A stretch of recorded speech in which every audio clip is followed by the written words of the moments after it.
Welcome to Birds Watch Me, a channel where I give spoken word versions of original essays that I publish on my Substack, also titled Birds Watch Me.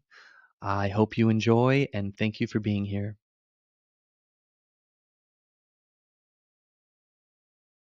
They tell me I haven't decided. They tell me I'm I'm just backtracking, that I'm putting off my life. And maybe, certainly some do, but perhaps I'm laying a trap. Perhaps I'm encouraging some fate that's not my own into pursuing me overzealously. By feigning retreat, I might be assumed weaker than I am, inspiring them to pursue me recklessly. These years bearing down, the circumstances are coming, whatever the most immediate pressing concerns in life that are not necessarily under my control, and in fact are attacking me. But ultimately, they may find themselves overeager on terrain that I know better. I have lured them in to my home ground and I can fight a defensive battle. And, I put them in a position of great risk of being cut off, to be enveloped by a pincer move I'm setting up. Is that what I'm doing? That is, if I am a heater, a header, a heater, I feel like Steve Carell. If I'm a heater of Socrates, if I'm wielding sufficient self awareness to eventually counter the once compelling and compelling mostly through its immediacy, the strength of those moments, those immediate concerns.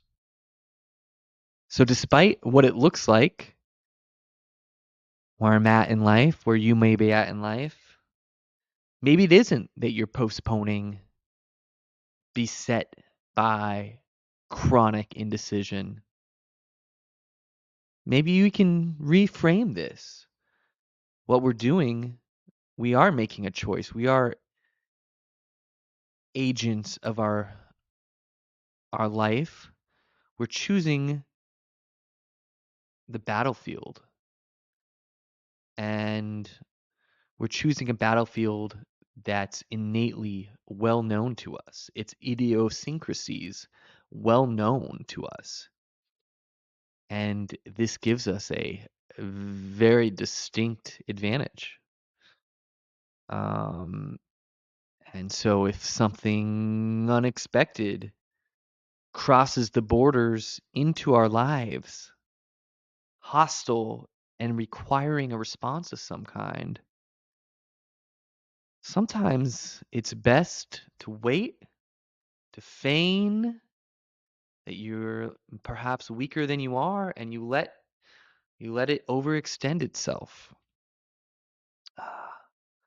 We retain the upper hand in such cases that all defenders do. This is textbook military equations, if you will.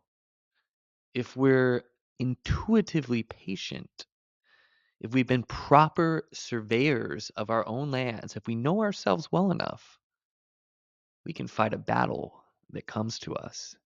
And so that patience is letting the battles come to us. And sometimes, initially, that looks like indecision. That looks like putting off things, maybe being late at certain stages of your life. But you might just be choosing the battlefield. And so the future, one day it might have an ominous outlook. It can, through this strategy, be lulled into a reckless charge. And then when it does that, it becomes vulnerable to entrapment and rout. And that's how you take control. You conquer your fate. You become what you always were meant to become. Entirely in the battlefield of your mind, this battle plays out. And you can emerge the victor. And then, somehow, after all this, the future, which has rushed you such headlong offensives, you look out and its lands are now undefended, seemingly open to siege.